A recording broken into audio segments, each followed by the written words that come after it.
Chers téléspectateurs du micro du pasteur Bobo, partout où vous êtes, à travers le monde, on vous dit bonjour ou bonsoir, ça dépend de l'heure à laquelle vous nous regardez. Nous sommes à Paris.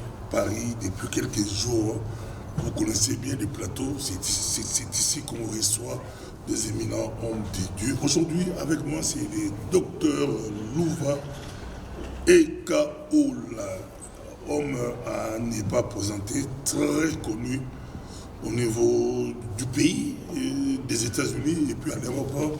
Il est très connu, il est très connu. Moi, je l'ai découvert au travers de beaucoup de serviteurs de Dieu, entre autres Pasteur Samuel Simba, que je vous salue vraiment. Le docteur est avec nous ici. Pasteur Samuel Simba, c'est lui qui va recevoir Bishop Patrick Bobo et Carlito Maville. Est-ce que tu as reçu docteur Louva? Je suis avec lui ici. Bonjour docteur. Bonjour pasteur. Comment vous portez? Dieu fait grâce, je l'espère aussi pour vous. Très connu, très simple. Si on vous demandait à vous-même de vous présenter, comment allez-vous le faire? Et puis je vois ici l'église, la Bible est ouverte. Sur l'église, la Bible est ouverte. Nous connaissons les rochers, le salut, la Bible est ouverte. Je m'appelle le docteur Louva Ekaola, je suis licencié en économie, j'ai fini à l'université de Kinshasa. Je suis licencié en théologie, donc j'ai fait l'option de l'exégèse de l'Ancien Testament, je suis en train de préparer mon master. Bon, je suis pasteur responsable de l'église La Ville Ouverte, représentant légal de la communauté des églises La Ville Ouverte, parce qu'il y en a un peu partout. Je suis vice-président des églises des réveils du Congo. Je suis auteur-compositeur, c'est moi qui ai chanté la chanson dans le Cité que beaucoup de gens connaissent. Exactement, ça c'est une chanson. C'est vous? Oui. Donc j'ai à peu près 5 à 6 albums que beaucoup de gens connaissent, Sommet Libota, beaucoup de chansons que les gens connaissent. En dehors de ça, je suis auteur-compositeur de plusieurs chansons. Il y a même certains musiciens chrétiens qui ont chanté de mes chansons que beaucoup de gens connaissent aussi. Je suis un écrivain, j'ai écrit à peu près 8 livres. Donc je suis en train de me battre pour écrire plus que tous les pasteurs congolais. C'est ça mon cheval de bataille. Donc je suis un missionnaire, un conférencier qui circule le monde pour prêcher la parole de Dieu. Ma passion, c'est la Bible, c'est la connaissance de la parole de Dieu, c'est amener les gens à aimer la parole, à trouver tout ce qui est utile sur cette terre au travers de la parole de Dieu. Et je crois que c'est la petite présentation que je peux faire ce matin. Extraordinaire, pasteur. J'aurais bien voulu que vous soyez ministre de l'économie, ministre des Finances, des Congo meurt, des gens comme vous. On a aussi un autre qui était président du Parlement, du gouvernement provincial, je crois. Oui, le pasteur Godin Poué, qui est mon ami, je le salue d'ailleurs, c'est vraiment mon ami. Que Dieu le bénisse, c'est parmi les savants de notre pays, il est trop intelligent. Vous terminez à l'université de Kinshasa, mais vous n'utilisez pas ça pour aider le pays mieux. Je commence par ça. Non, on aide le pays d'une certaine manière, parce que je crois que notre pays a besoin plus des hommes intègres, des hommes qui ont une certaine moralité, des hommes qui ont un certain sens de discipline. Et je crois que ça, l'université ne pourra pas fermer ça. Je crois que c'est nous, les serviteurs de Dieu, qui peuvent, n'est-ce pas, amener les gens à entretenir une certaine moralité, une certaine intégrité. Donc je crois que dans cette partition, chacun joue son rôle. Mais j'aimerais quand même placer quelque chose de très important. Nous vivons avant de vivre. Donc Dieu nous connaît avant que nous puissions, n'est-ce pas, naître sur cette terre. On va y arriver avec Dieu.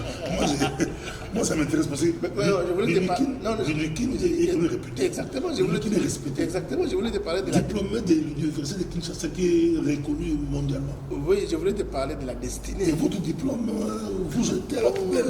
Il n'y a pas que les diplômes, je crois qu'il y a certains de mes amis qui sont éparpillés partout dans le monde, qui me suivent, avec qui on a étudié depuis primaire, secondaire et université, bon, Dieu m'a fait la grâce de toujours être premier de la classe. Ça, mes amis, ceux qui me suivent, ils le savent. Donc, l'aspect de l'intelligence, je crois que c'est un don que Dieu m'a donné. Mais je me dis que nous vivons parce qu'il y a un créateur. Et le créateur qui est Dieu, avant de nous créer, avait, n'est-ce pas, une mission pour chacun d'entre nous. Et la mienne, je crois, ce n'était pas de travailler dans les bureaux comme les autres, c'était celle des serviteurs de Dieu et des prêcheurs de la parole de Dieu. Bon, l'église du Congo est très malade. L'église du Congo ou l'église africaine en général, partout dans le monde, c'est malade côté finance. Vous êtes un peu comme un Joseph intellectuel. Joseph, c'était un peu de vision. Il n'a pas fait l'université. Mais non, à l'époque, il n'y avait pas d'université. Il a su, il dit les pharaons, mais vous, qu'est-ce que vous proposez? Vous écrivez pour de l'église, qu'est-ce que vous proposez à l'église du point de vue économique, finance? Vous proposez quel modèle à l'église africaine, à l'église congolaise? Les pasteurs ne sont pas payés, les finances sont vraiment bizarres. Vous maîtrisez ça? Vous maîtrisez ça? Ouais, moi, je dirais qu'il y a à boire et à manger dans les domaines de l'église, mais j'aimerais simplement souligner cet aspect. Je dirais il faut que l'église soit une église qui impacte la société. Vous voyez, quand Jésus parle dans le livre de Matthieu, il ne dit pas que nous sommes les sels du ciel, nous sommes les sels de la terre. Donc nous avons un rôle à jouer ici sur terre. Et l'Église, je crois, doit contribuer activement et efficacement à ce que nous arrivons, n'est-ce pas, à impacter et à influencer le vécu quotidien et le bien-être de nos populations. Mais je dirais ceci, je crois qu'aujourd'hui, comme on se le dit, les églises sont devenues comme des entreprises. Parce que déjà, vous dirigez les gens, vous avez une certaine organisation. Et c'est là où j'encourage les pasteurs à apprendre sur l'organisation, sur l'administration, sur la comptabilité, sur la gestion, sur le management. Ce sont des notions qui sont actuellement accessibles à tous. Vous pouvez ne pas faire l'école biblique ou faire des études de management, de gestion, des études économiques comme les autres, mais avec les réseaux sociaux et avec l'Internet, c'est possible, n'est-ce pas, d'apprendre. J'encourage aujourd'hui les pasteurs à apprendre sur le management, la comptabilité et les choses. Et je crois que c'est quelque chose de très très important dans Je le fais rarement, j'ai commencé par ça, ça m'a intéressé, je le fais rarement, l'émission c'est un peu ça. Et moi je vous conseillerais d'écrire un livre pour proposer un modèle. Mais la question maintenant c'est Dr Louvre, qu'on connaît. Il était musicien, grand musicien, aujourd'hui un grand pasteur, bien que c'est Jésus, mais on dit grand pasteur. J'ai toujours été pasteur, hein, donc j'étais d'abord pasteur avant de faire, vous étiez pasteur avant de faire de la musique. La musique donc la musique est venue comme une parenthèse dans mon parcours pastoral.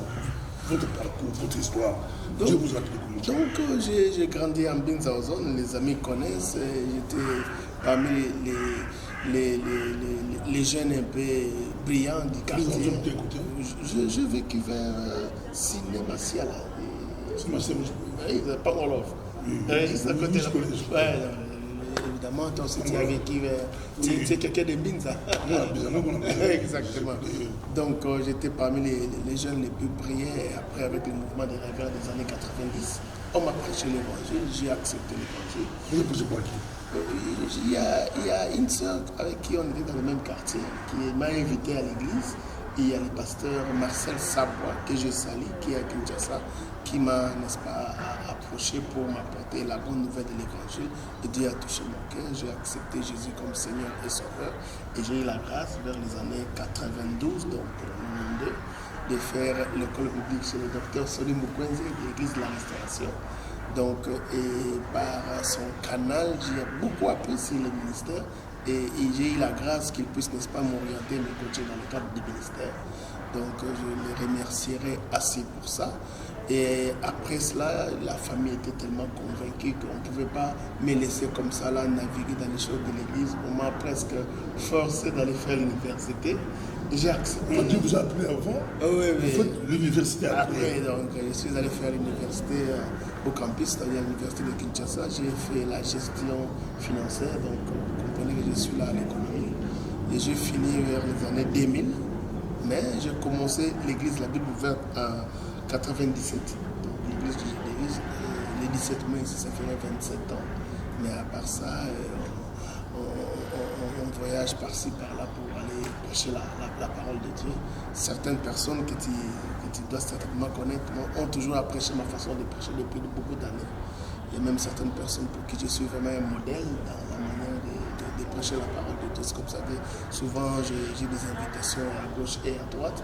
Après, je me suis dit que ce serait intéressant d'écrire des chansons, de faire sortir des albums, de faire des livres, et c'est un peu ce que j'essaie de faire. Et j'ai aussi des écoles bibliques. Donc j'ai des modules d'école biblique, j'ai ce qu'on appelle l'école de la parole et j'ai ce qu'on appelle l'académie pastorale. Donc quand tu me posais la question, comment faire pour donner un modèle de gestion pour les pasteurs? Dans l'école que je suis en train, n'est-ce pas, de diriger, nous avons des cours tels que l'administration de l'école. Oui, je suis une école biblique. École avec bâtiment? Non, pas avec bâtiment, nous faisons au sein de l'église et on le fait au sein de l'église. On peut s'inscrire? Oui, on s'est inscrit. Oui, mais je suis dans ma 20e promotion. Je suis partout. Oui. Il y a beaucoup d'écoles en Europe. Il y a beaucoup d'écoles de théologie aux États-Unis. Vous avez des connexions? Non, pas encore. Moi, particulièrement, je pense qu'il y a tellement beaucoup d'écoles de théologie, d'universités théologiques, mais je trouve que l'efficacité sur le terrain nous pousse quand même à réfléchir sur les modèles des écoles de théologie. C'est comme ça que moi, j'ai plus opté pour les écoles bibliques. Je trouve que les écoles bibliques, les écoles du ministère sont la manière avec laquelle nous orientons les enseignements sont plus efficaces. Ça permet votre mentor, Sonny Mukwege, que j'ai salué, le docteur Sonny Mukwege, j'ai reçu 2 fois. Partout où je passe, docteur Sonny, je vais vous envoyer la vidéo, docteur Sonny, mais partout où je passe, je vous découvre de plus en plus. J'étais en Allemagne, j'ai trouvé un pasteur, Sonny Kafuta. À Bruxelles, Sonny Mukwege. À Bruxelles, où j'ai déjà Antoine Bolojo et les autres. Partout où je passe, j'arrive à parler pour voir, invité par le prophétesse Frida et pasteur Bienvenu mentionné, que je croise docteur Louvois, mais à Bruxelles, on me dit déjà par quelqu'un, il est de l'école des Sonny. J'arrive aux États-Unis, on me parle des Sonny. Mais votre mentor Sonny avait une école, bâtiment.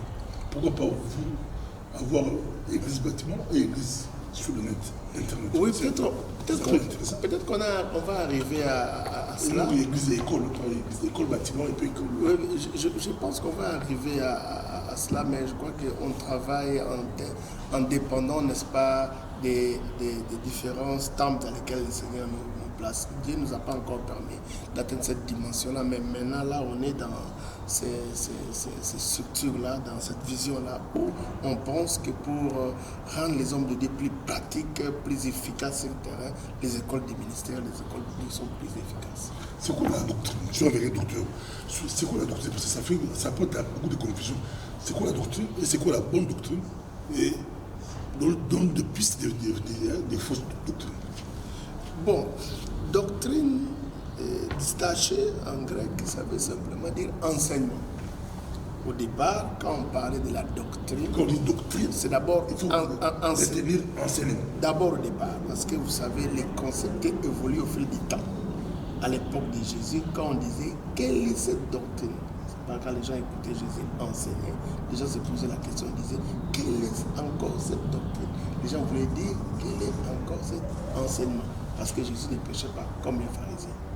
Et après quelques temps, les gens se sont rendus compte que, parce qu'après le départ, après que Jésus ait laissé la charge de l'Église aux apôtres, il n'y avait pas aussi une doctrine unanime qui était, n'est-ce pas, à la portée de tous les apôtres. C'est-à-dire qu'un ensemble des principes qui faisaient partie de la doctrine chrétienne. À l'époque des apôtres de Jésus, il n'y en avait pas. Et après les apôtres de Jésus, donc il y a eu ce qu'on appelle les pères de l'Église, et chacun enseignait Jésus de sa manière. Et il y avait un peu plusieurs manières de parler de Jésus, de concevoir Jésus, d'expliquer sur la personne de Jésus. Et après les pères apostoliques, il y a eu maintenant les pères de l'Église. Ils ont pris maintenant la décision de se réunir dans ce qu'on appelle les concile de Nicée pour définir ce en qui nous croyons, qu'on appelle les credos, les fondamentaux, ou encore la confession de foi. Et c'est là qu'on a eu, n'est-ce pas, à déterminer certains points importants sur Dieu, sur la parole de Dieu, sur la naissance de Jésus, sur sa personne et son œuvre, sur l'Église, sur le retour de Jésus. Et ce sont ces différents points. Moi, je suis avec le docteur, je prends mon bic. Si vous avez beaucoup commencé mon église, je suis évangéliste, si je veux commencer mon église à Paris, on est à Paris. Sur la doctrine, qu'est-ce que je veux pour qu'on ne puisse pas me taxer fausse doctrine, fausse église, faux pasteur? Qu'est-ce que je dois retenir sur la doctrine? Ce que tu vas retenir, c'est la doctrine. D'abord, un des premiers points de la doctrine, c'est que la parole de Dieu est au-dessus de tout. Et la parole de Dieu est opposable à tout.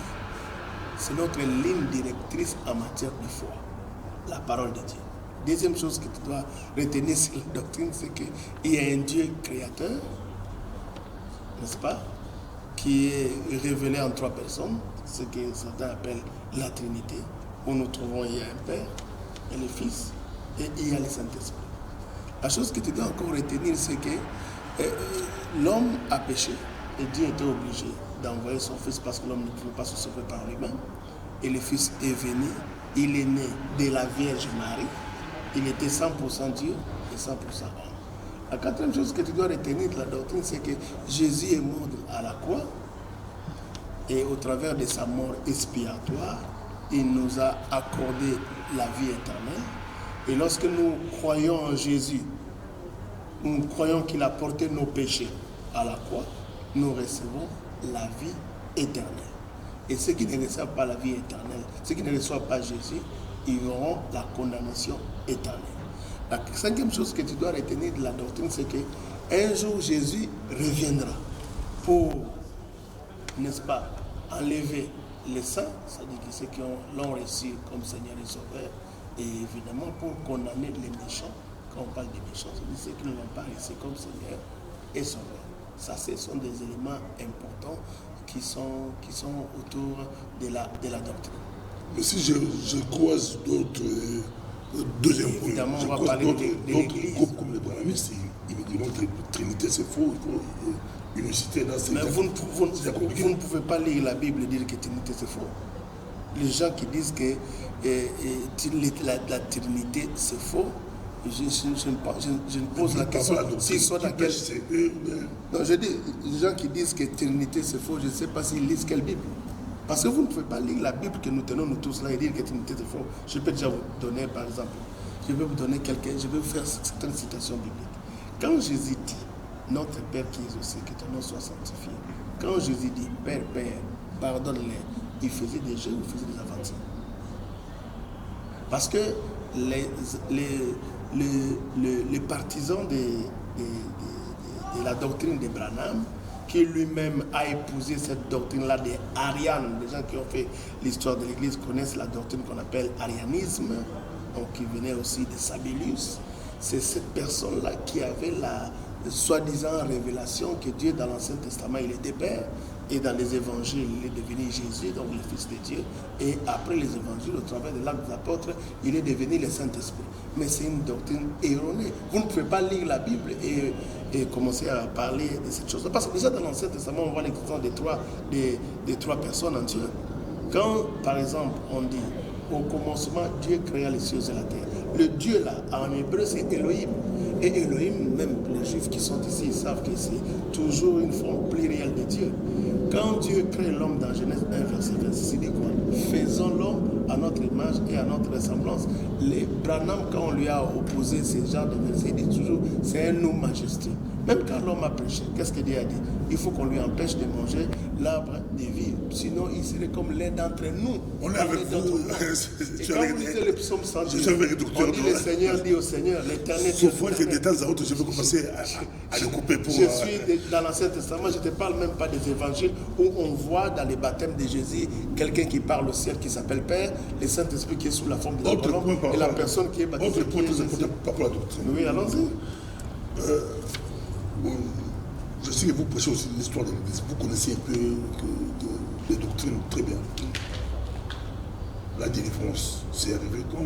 Est-ce que sa place dans l'Évangile, c'est quoi? Parce que je crois au Congo, c'est venu après.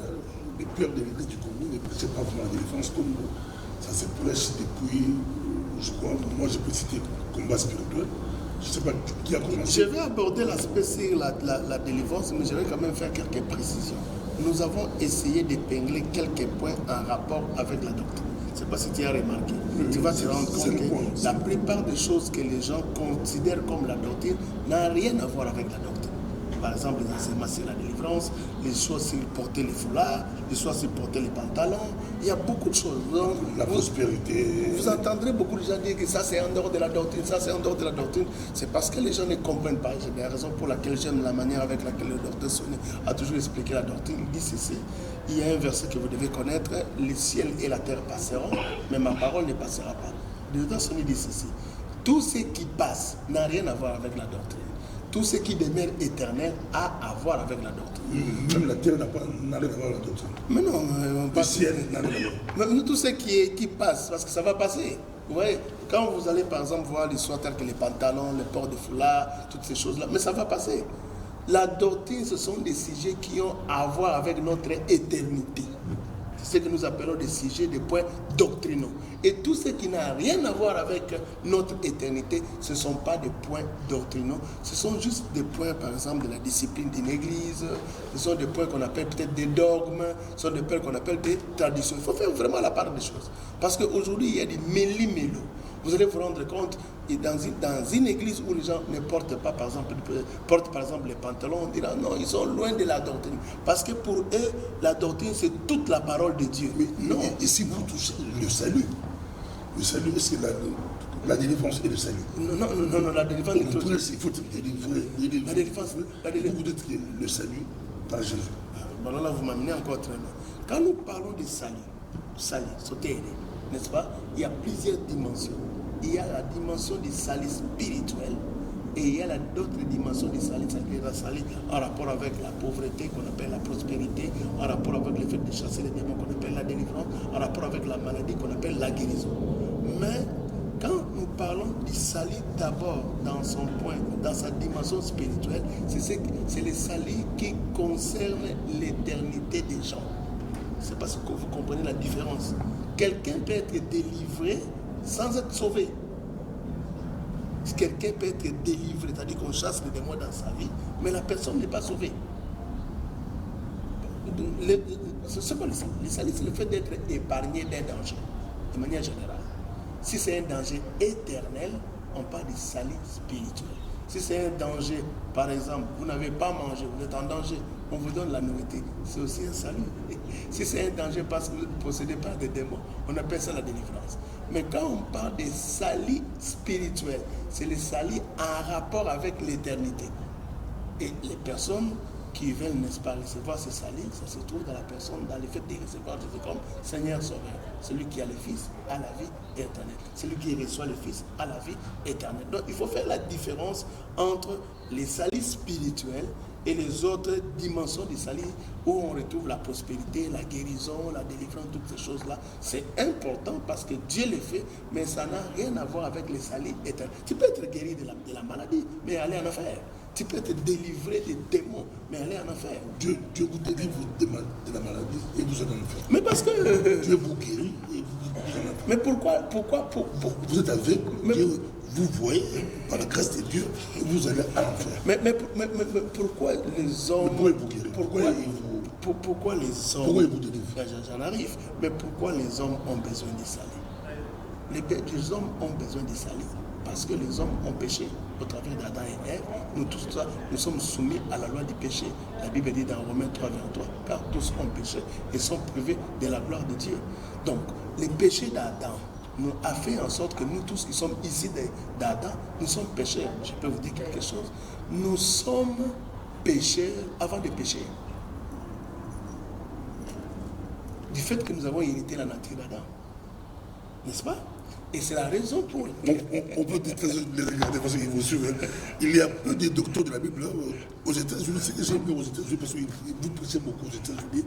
Aux États-Unis, presque tous les pasteurs que je connais de nord-américains, là, ou de blancs, c'est des docteurs en théologie. Je ne sais pas si c'est leur doctrine, c'est leur système. Non, au Congo, c'est rare de trouver des docteurs. Non, parce qu'il y a une législation, on ne peut pas vous reconnaître comme un homme de Dieu si vous n'avez pas étudié. Donc, on impose. Oui, parce qu'on s'est dit que les métiers, la profession du pasteur, c'est quand même une profession trop noble. Un pasteur s'occupe de l'éternité des gens, de la vie des gens. Il doit connaître bien son travail. Et donc, nous sommes dans une dimension d'excellence dans la manière de faire les choses de Dieu.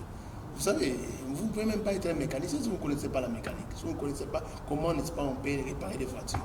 Et ce n'est que... Fils de mécanicien, fils de mécanicien, il n'a jamais fait l'école de mécanique, mais des fils de mécanicien. Mais non, il a appris. Et vous savez que dans certaines sociétés comme aux États-Unis, même si c'est votre père qui vous a, n'est-ce pas, appris, dans certains métiers, il faut que vous ayez une licence. Oui. Moi, j'ai été aux États-Unis dans un salon de coiffure. C'était un frère que je connaissais en Afrique du Sud. Il m'a dit que quand il est arrivé aux États-Unis, il n'avait pas de choix. Il devait faire la formation pour qu'on lui remette la licence. Donc, si je vous comprends bien, au Congo, il faut imposer tous les pasteurs de faire la théologie. Je ne dirais pas imposer, mais je serais plus d'avis qu'il faut amener les hommes de Dieu à être formés. Parce qu'on se rend compte qu'il y a beaucoup de brouillard, parce qu'il y a un problème de formation. Vous connaissez les fameux versets d'Osée 4 et 6. On dit « Mon peuple périt par manque de connaissances ». On ne dit pas le peuple, c'est « Mon peuple périt par manque de connaissances ». Mais écoutez encore la suite du verset, on dit « Parce que tu as rejeté la connaissance, je te rejetterai du sacerdoce ». Ça c'est grave. Du sacerdoce. Exactement, c'est ça le verset. Donc je vous rejette. C'est Dieu qui le dit, c'est pas moi. C'est Dieu qui dit, parce que vous rejetez la connaissance, moi je vous rejette du sacerdoce. Aujourd'hui, on prêche le développement personnel. Je peux citer des noms. Il y a beaucoup de pasteurs très connus que je ne citerai pas des noms. C'était dans mes émissions, je peux citer, mais comme je suis avec lui, je vais épargner les doctorats, je ne vais pas citer des noms. Il y a beaucoup de pasteurs, mais vous les connaissez, ils sont très connus, très mondialement connus, mais beaucoup aujourd'hui prêchent le développement personnel. Ce n'est pas moi l'évangile. Quand je vous ai écouté chez la prophétesse Frida et le pasteur Bienvenu, c'était une salle remplie, j'ai écouté un docteur de la Bible, j'ai écouté la Bible. Mais aujourd'hui, de plus en plus, quand vous écoutez le pasteur, on pense le développement personnel. Je crois que vous connaissez ce système-là, sans citer des noms des pasteurs. Ce n'est pas que des Congolais, il y a des Américains ou des Blancs, des Français. Vous, les théologiens, vous dites quoi quand vous écoutez, ça fait du succès, on pense le développement personnel. Comment être bien, comment faire, avec éloquence, et ça passe. Mais c'est important c'est important de s'améliorer, c'est important d'évoluer, c'est important de maîtriser un certain nombre de choses, le management, tout ça, ce sont des choses importantes, mais ça n'a rien à voir avec les c'est le diable dirait ça. Parce que moi je l'ai fait avec les scènes. Je ne dirais pas forcément que si dans leur speech, il n'y a pas de scène pour là. Non, moi je me dirais que c'est pas. Mais il parle bien. Non, c'est pas forcément que le diable serait peut-être derrière ça, mais je me dis que c'est pas l'évangile, c'est pas ça qui donne la vie éternelle. Romains 1,16 dit je n'ai point honte de l'évangile, car c'est la puissance de Dieu pour les salut de quiconque croit. Donc la puissance de Dieu n'est pas dans le développement des nations, n'est pas dans l'amélioration de l'individu. La puissance de Dieu se cache derrière l'évangile. Et l'évangile, le message de l'évangile est simple. L'homme est pécheur, son péché l'amène en enfer. Dieu a aimé l'homme, il a envoyé Jésus qui est mort pour l'homme à la croix. Si l'homme accepte Jésus, il a la vie éternelle. Et c'est ça l'évangile. On va te par le diable, parce que je suis avec vous, ça nous intéresse, on va être par le diable. Mais dans le verset d'Apocalypse, on dit, la bête, il y a une bête qui avait l'apparence d'un agneau, mais quand on l'approche, il parlait comme un dragon, quoi. Aujourd'hui, le diable, parce que moi, quand j'ai plus de... Parce que tu as abordé sur la délivrance, on n'a même pas encore... nous ne sommes pas entrés dedans, c'est l'aspect de la délivrance, que c'est quand même un message qui... Oui, là, je suis d'accord avec vous, je suis d'accord avec vous, mais on va revenir, on pourrait tenir par la délivrance. On aura le temps, parce que comme ils voyagent beaucoup, on va toujours se croiser. Ça peut être à Kinshasa, ça peut être aux États-Unis, en Belgique, par-ci par-là. On va se croiser. Lui, il voyage beaucoup. C'est un homme des conférences, un conférencier. Aujourd'hui, heureusement, on a des docteurs comme lui, il n'y a plus. Les gens prêchent le développement personnel. Bon, il n'a pas voulu le casser, mais moi je trouve que c'est un peu bizarre. J'ai les 5 points que tu as donnés. Oui, ça n'a rien à voir avec l'évangile. Ce sont des choses qu'on peut apprendre à l'université. Ce sont des choses que les païens peuvent nous apprendre. Ce sont des choses qu'on peut apprendre en lisant des livres, tout ça. Même je trouve ça intéressant, mais ça n'a rien à voir avec l'évangile. Ça n'a rien à voir, ça ne donne pas la vie éternelle. Les enjeux d'aujourd'hui, comment on peut découvrir le diable, comprendre le diable, comme je disais à l'université de l'Apocalypse, la bête, comme une agneau, j'ai envie, une bête qui était comme un agneau, semblable à un agneau, mais c'était.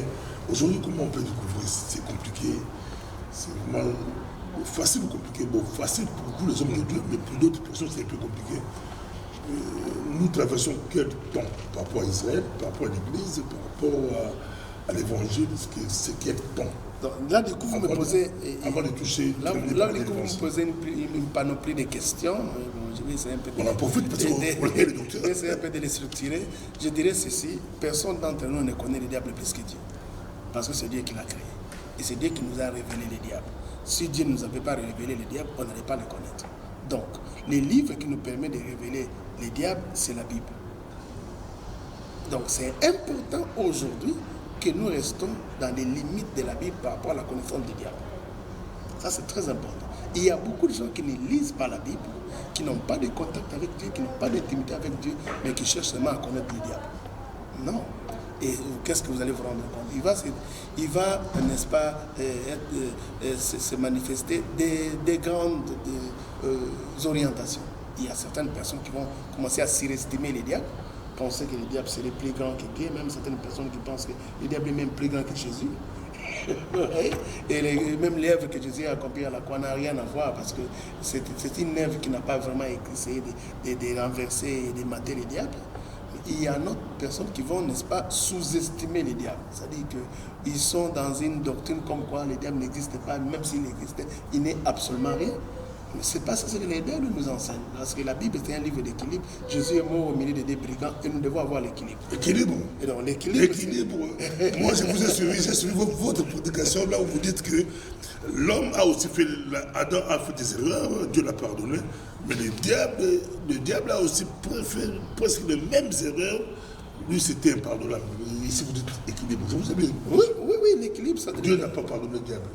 Oui, mais c'est son bon vouloir de Dieu. Vous devez savoir qu'il y a un créateur qui s'appelle Elohim, qui s'appelle Dieu, qui s'appelle Yahweh, qui est souverain. Donc, dans sa manière de faire les choses, comme il est dit, il fait ce qu'il fait, et c'est comme ça que ça se passe. Donc, je disais qu'il faut que nous puissions, n'est-ce pas, d'évoluer en tenant compte de l'équilibre. On le retrouve dans la parole de Dieu, parce que la Bible, c'est un livre équilibré. Il y a l'aspect, il y a des versets qui concernent l'âme, il y a des versets qui concernent l'esprit, il y a des versets qui concernent le corps. Vous voyez même Jésus qui dit, lorsque vous serez en prière et en jeûne, parfumez-vous. Ça, c'est l'équilibre. Vous êtes en jeûne, oui, c'est ça que Jésus dit. Vous êtes en prière, donc vous essayez d'entretenir le spirituel, mais vous dites en même temps, il faut entretenir aussi le corps. Parce que c'est un Dieu équilibré. Donc, dans l'équilibre. À Massine, à Tchad, on peut dire pas beaucoup de parfums. Ils vont faire quoi? Nous avons notre manière de se parfumer. Parce qu'à l'époque de Jésus, il n'y avait pas aussi des parfums, mais il y avait la manière de parfumer. Vous savez que les citrons et les certaines fleurs que vous connaissez là, ce sont déjà des parfums. Il reste les parfums qu'on nous vend aujourd'hui. Ça vient de fleurs, ça vient de citrons, ça vient de beaucoup de mélanges. Donc, n'entrons pas dans ça. Je voulais simplement dire que garder l'équilibre. Pour dire qu'il y a un verset peut être interprété de plusieurs manières. Nous, à Paris, ici, quand on dit parfumer, ils ont les Yves Saint Laurent, les beaucoup de parfums ici. Le verset, ça passe. Mais quand vous allez au village, heureusement, vous expliquez qu'il y a beaucoup de façons de. Oui, mais c'est ce qui a fait que la plupart des traducteurs avaient des difficultés. Par exemple, quand ils ont lu en hébreu, on parle de pain. Mais maintenant, il faut traduire ça en lingala. À l'époque, dans nos villages, il n'y avait pas de pain. Ils ont traduit ça en chikwang pour les aider à comprendre ce que Jésus était en train de nous transmettre comme message. L'équilibre, c'est de rester dans la parole de Dieu. Et chercher à beaucoup connaître Jésus, à beaucoup connaître la parole, à beaucoup connaître Dieu et de connaître le diable. Et rester dans la révélation que Dieu nous a donnée sur le diable. Et c'est là où je parle de l'équilibre.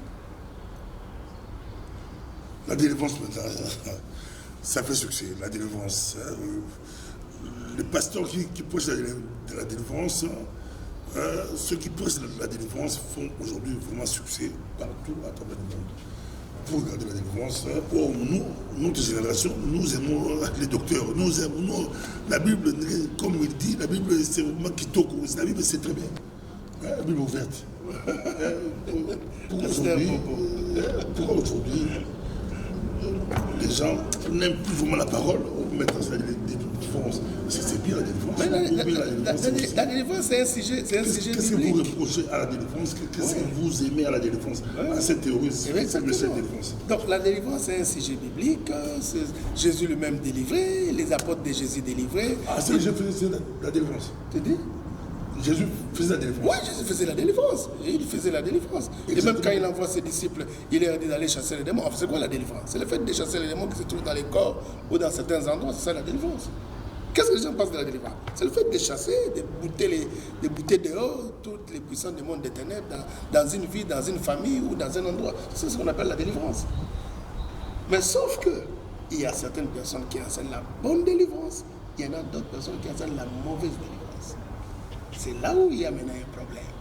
Donc, Jésus enseignait et délivrait.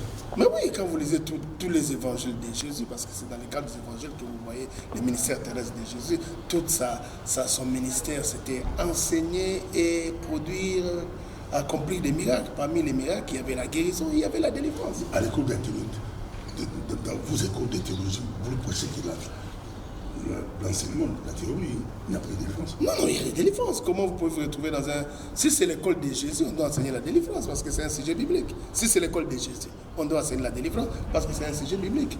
Parce que vous devez savoir ceci. La Bible dit dans le livre d'Apocalypse...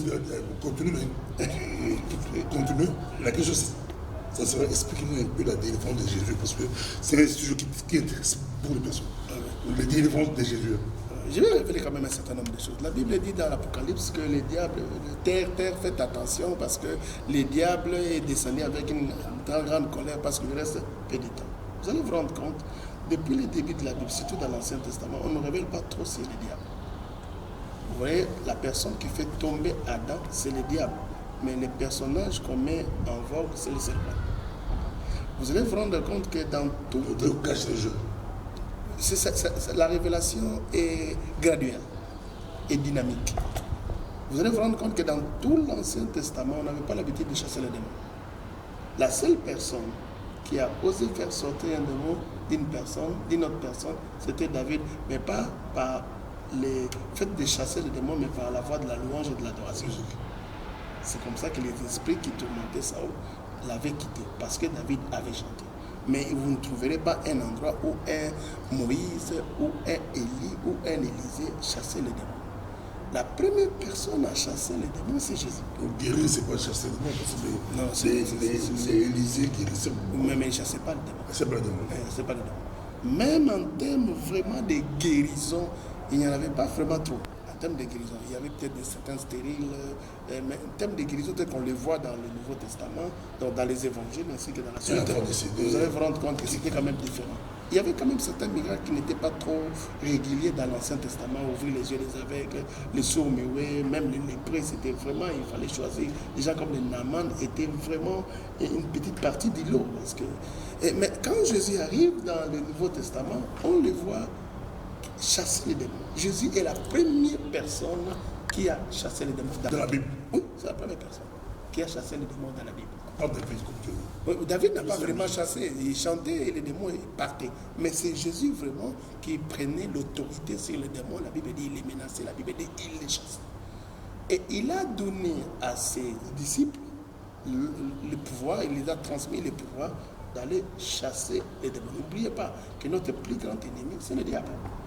Donc, si Jésus doit vaincre, c'est le diable qui nous a amenés à pécher. Si le diable ne nous avait pas tenté, on allait peut-être se retrouver là où nous sommes trouvés aujourd'hui. Donc, Dieu, dans sa manière de restaurer l'homme et de le sauver, doit punir le bourreau, qui est le diable. C'est la raison pour laquelle, quand Jésus arrive, il accorde le salut à l'homme, mais il punit en même temps le bourreau, qui est le diable. C'est comme ça qu'il nous donne le pouvoir de chasser les démons. Il donne à l'Église le pouvoir de chasser les démons. Mais on doit faire la part des choses. Comme je disais au début, le salut est différent de la délivrance, même si la délivrance est dans le salut. Mais le salut est différent de la délivrance. Vous retrouverez dans certains milieux où on parle trop de la délivrance, mais on ne parle pas trop du salut. Alors que quand quelqu'un n'est pas sauvé, même s'il est délivré, il aura toujours des problèmes avec les démons. Parce que les démons, quand ils sortent, ils reviennent. Salut, délivrance. Mais d'abord, l'objectif numéro 1 de Jésus, ce n'était pas de chasser les démons, ce n'était pas de guérir les malades. C'était de nous accorder la vie éternelle, c'était de nous sauver. C'est la raison pour laquelle il a dit Tétélestai, tout est accompli à la croix. L'homme peut retourner auprès de Dieu et avoir la vie éternelle. C'était d'abord ça, l'idée interne. Parce que tu peux être délivré aujourd'hui et aller en enfer. Mais tu peux avoir les démons et avoir le salut. Non, c'est là où tu nous amènes encore dans un autre débat. Parce que il y a beaucoup de gens qui pensent. Il y a beaucoup de gens qui pensent que il y a certains chrétiens qui peuvent, n'est-ce pas, être possédés. Là, je n'aimerais pas vraiment entrer parce qu'il y a plusieurs activités du diable dans la vie des hommes.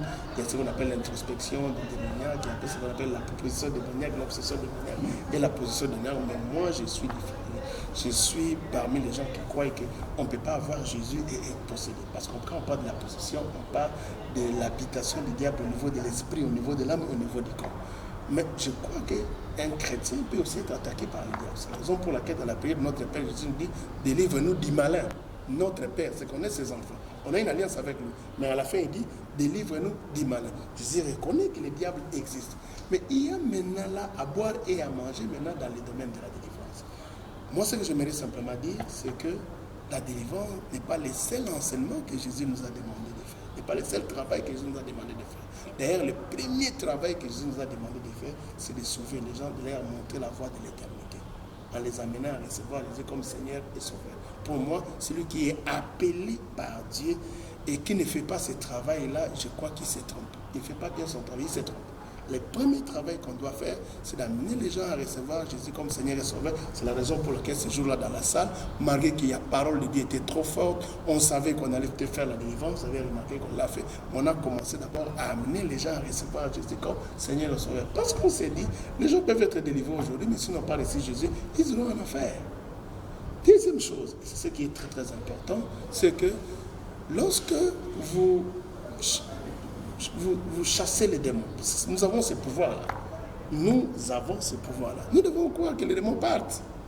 Parce que dans certains milieux, vous avez l'impression comme si il y a tellement un diable très fort, et il y a un autre diable qui est apparu ces derniers temps, il y a d'autres démons qui sont apparus ces derniers temps, et pour lesquels la victoire de Jésus à la croix ne les concerne pas.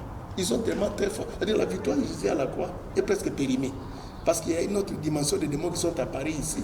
Et il faut utiliser d'autres stratagèmes. On vous parle de bougies, on vous parle de l'eau, on vous parle de l'huile. On vous dit que le nom de Jésus seul ne suffit pas. Il faut encore ajouter des choses. Même les jeunes n'apportent pas la délivrance. La personne qui apporte la délivrance, c'est Jésus. Pourquoi? Parce que c'est lui qui a vaincu les diables à la croix. Mais sauf que les jeunes te permettent d'humilier ton âme, de faire élever le niveau spirituel pour faire agrandir ta foi, afin que la puissance de Dieu puisse, n'est-ce pas, se manifester. Vous savez que tout ce que nous recevons de Dieu, nous le recevons par la foi. Hébreux 11:6, sans la foi, il est impossible de lui être agréable. Voici les miracles qui accompagneront ceux qui auront cru à mon nom et chasseront les démons. Il faut croire pour que les démons partent. Donc la foi est liée aussi à la notion de chasser les démons. Mais la seule chose, c'est Jésus qui chasse les démons. C'est pas la bougie, c'est pas de l'huile. C'est pas ça qui chasse les démons. Ça, c'est quelque chose de très important. Il y a une chose que je suis en train vraiment de remarquer ces derniers temps, parce qu'il y a aussi certaines personnes qui mélangent la délivrance à la prophétie, n'est-ce pas? Et il y a des gens qui sont comme dans ce que j'appelle dans l'hôpital de Dieu, mais qui n'amènent les gens que dans les laboratoires ou encore dans les soins, dans les salles de consultation. C'est-à-dire, ils vous révèlent, tel que vous êtes là, vous avez des démons, et ils s'arrêtent là. Moi, je ne pensais pas faire un bon travail. Quand vous allez dans un hôpital, les biens que le médecin va vous consulter, vous passez au labo, mais on doit vous traiter. Vous devez sortir de l'hôpital guéri. Donc, vous trouverez des gens, sa main, il y a un lien, j'ai vu des choses, j'ai vu un serpent. Mais on ne doit pas s'arrêter là. On doit réellement chasser les démons. C'est la raison pour laquelle je trouve que une des caractéristiques d'un bon prophète, c'est pas seulement révéler la vie des gens, mais avoir la puissance pour traiter les problèmes qu'ils trouvent dans la vie des gens. Parce qu'il y a beaucoup de prophètes qui sont seulement dans la dimension de la révélation, mais n'ont pas la dimension.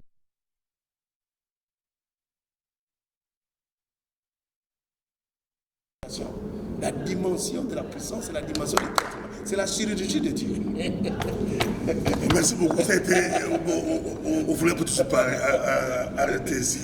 C'était extraordinaire avec l'homme de Dieu. Si j'ai bien compris, si vous avez une église, enseignement et puis délivrance. Les deux, ça doit aller de pair. Mais la délivrance, pas comme ça se passe aujourd'hui, mais un peu la délivrance comme Jésus le faisait. Il faut suivre Jésus. C'est ça la Bible ouverte. Mais votre présence à Gabon, on va terminer. Pourquoi vous êtes à Paris, vous êtes là-bas? Oui, mais Dieu m'a béni. J'ai été invité par le pasteur Bienvenu et la prophétesse Frida dans le cadre de la clôture de 30 jours de prière. Et le thème que Dieu leur a révélé était vraiment fantastique. La restauration est obligatoire. Et nous avons, n'est-ce pas, connu et vécu des moments bénis. Les mercredis, il y avait à peu près plus de 1000 personnes, et c'était des nationalités différentes. Ça, j'ai aimé. Moi, j'ai interviewé beaucoup de personnes. Nationalités différentes. Assoiffées de la parole de Dieu. Et tous ont aimé la parole. Oui. Tous, j'ai interviewé en toi beaucoup. Assoiffés de la parole de Dieu. Les choses que Dieu a fait ces jours-là étaient vraiment fantastiques. Je vais quitter Paris avec un souvenir incroyable. J'ai vu la puissance de Dieu, j'ai vu la grandeur de Dieu. J'ai écouté des témoignages.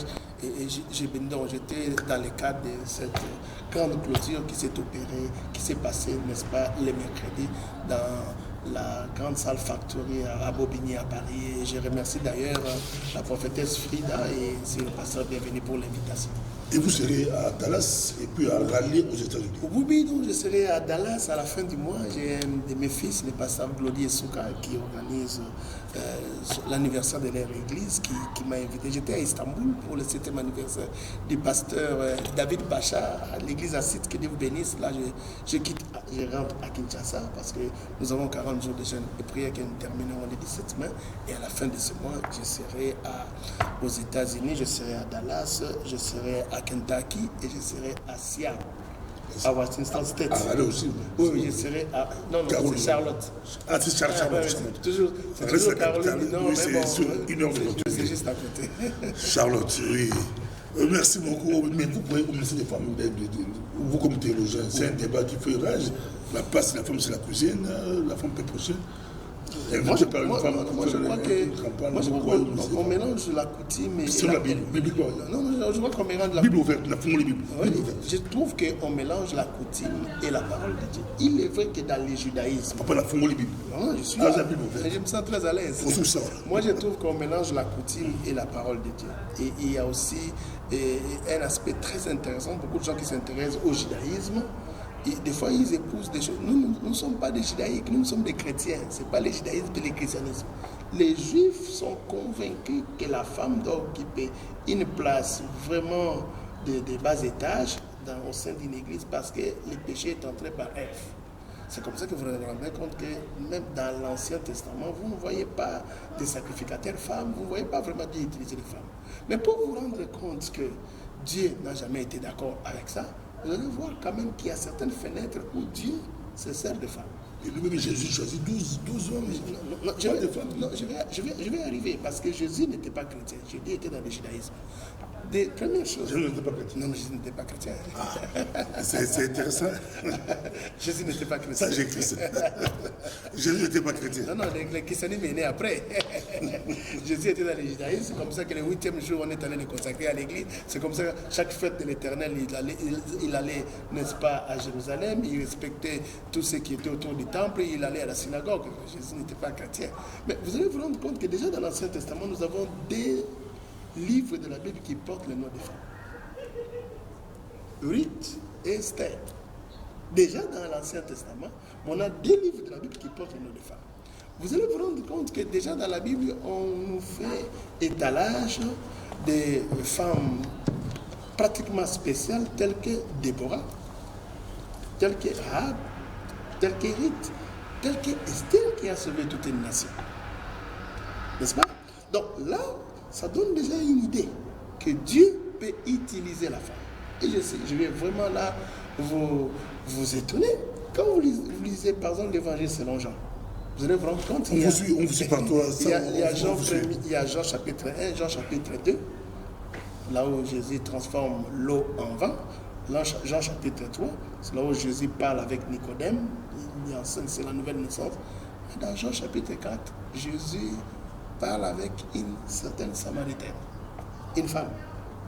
Et après leur entrevue, la femme samaritaine arrive à faire convertir, à imparter toute une ville.